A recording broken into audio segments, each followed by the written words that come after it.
আমাদের পরীক্ষার সময় এসেছে, ইমতিহানের সময় এসেছে।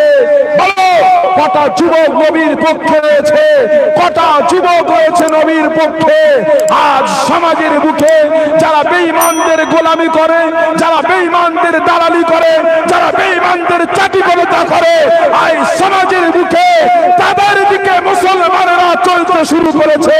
এটা হলো মুসলমানদের ধ্বংসের আলামত। কথা বলেন ঠিক কিনা? আর জোরে বলে, এই যে ওয়াকাফ বিল কালকে বিরোধিতার জন্য ডাক দেওয়া হয়েছিল, কটা মুসলমান হাজিরা হয়েছিল, কটা ব্যক্তি উপস্থিত হয়েছিল।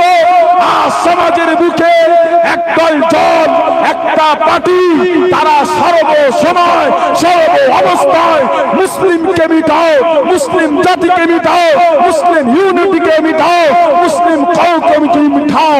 তাদের একটাই রাত, তাদের একটাই ষড়যন্ত্র যে মুসলমান ভারতবর্ষে থাকবে না, মুসলমান ভারতে তাদের অস্তিত্ব নয়।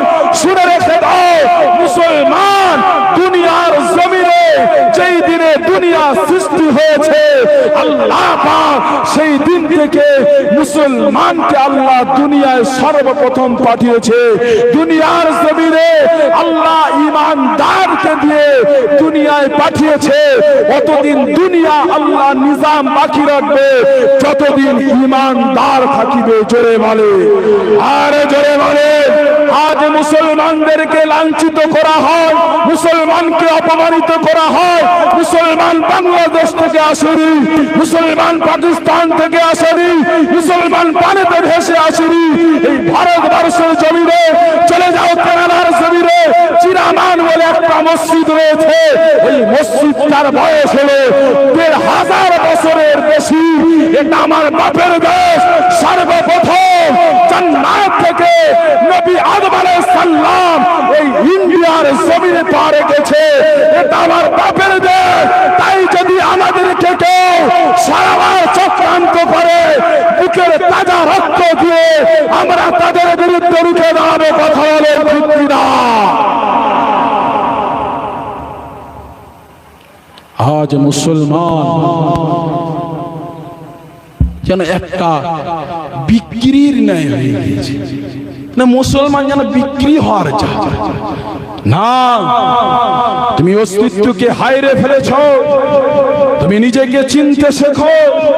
তোমার অস্তিত্বকে হারালে হবে না। আমাদের পূর্বপুরুষ তারা এই ইন্ডিয়ার জমিনে ৭০০ বছর রাজত্ব করেছে।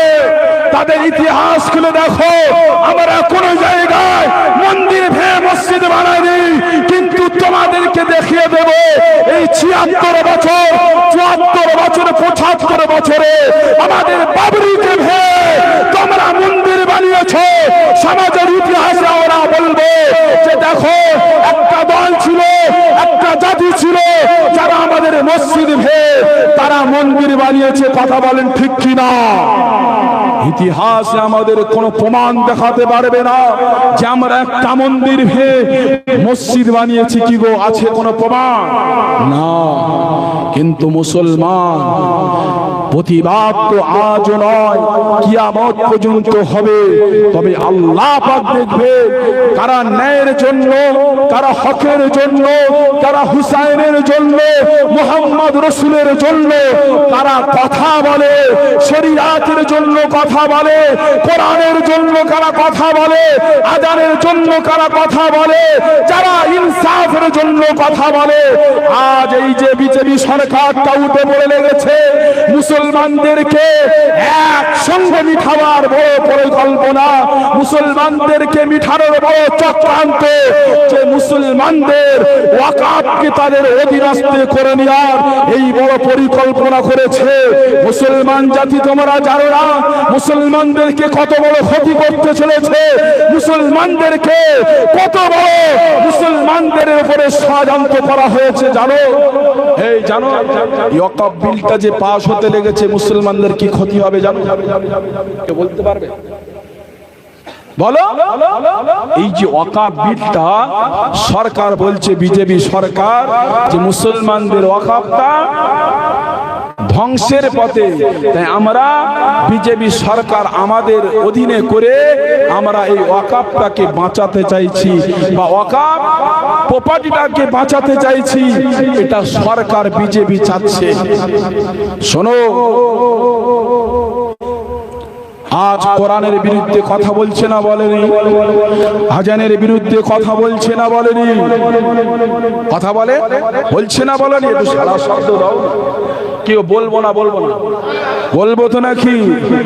শোনো যুবক, তারা সর্বপ্রচেষ্টা শেষ চালালেন যে মুসলমানদের কোরআনের বিরুদ্ধে বলছি একটা, আজানের বিরুদ্ধে বলছি ওটা তো একটা।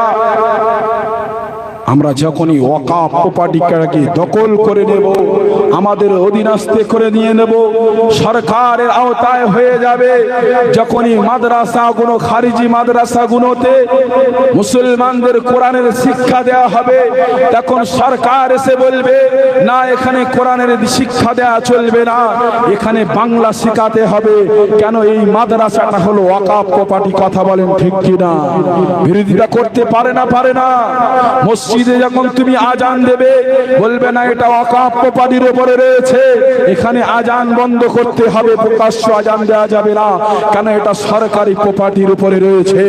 যখনই তোমার বাপকে, তোমার দাদাকে, তোমার দাদিকে যে কবরস্থানে শোয়ানো রয়েছে, তোমাদের 700 বছর পূর্বে পুরুষরা যারা চলে গিয়েছে তাদের কবর জিয়ারত আজও তুমি করতে যাও। কাল যখন ওয়াকাফ প্রপার্টি সরকারের অধীনস্থ হয়ে যাবে, যখনই তোমার ভাইকে, যখনই তোমার বাপকে, যখনই তোমার মাকে ওই কবরস্থানে দাফন করার জন্য খাটিয়াটা নিয়ে যাবে, ওই কবরস্থানের গেটেতে দুটো সরকারি প্রশাসন দাঁড়িয়ে যাবে, বলবে না এখানে কবর দেয়া যাবে না। তুমি প্রশ্ন করবে না, প্রমাণ আমার দাদা এখানে শুয়ে রয়েছে, আমার দাদি এখানে শুয়ে রয়েছে। তখনই তোমাকে বলা হবে যে এটা মুসলমানদের নয়, এটা হলো ওয়াকাফ প্রপার্টি, এটা সরকারের অধীনস্থ রয়েছে।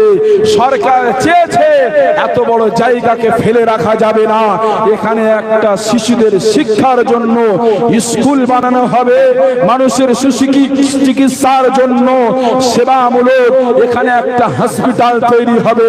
এত বড় জায়গা সরকার ফেলে রাখবে না, তাই এই জায়গাতে কবর দেয়া যাবে না। তখন তুমি প্রশ্ন করবে আমার বাপের লাশটাকে, আমার বাপকে কোথায় দাফন দেবো? তখন তোমাকে প্রকাশ্য জানিয়ে দেওয়া হবে। অন্য জাতিরা যেমনই পুড়িয়ে দেয় তোমার বাপকে তখনই পুড়িয়ে দিতে হবে। এটাই তাদের বক্তব্য। হাকিমে বলো মুসলমান, এটা কি কোনোদিনের জন্য কেউ মেনে নেবে? বলো, আমার সঙ্গে হাত দিলে বলো আপনারা কি মেনে নেবে? এই জন্য বলো মেনে নেবে। এর বিরুদ্ধে আমাদের রুখে দাঁড়াতে হবে না, হবে না?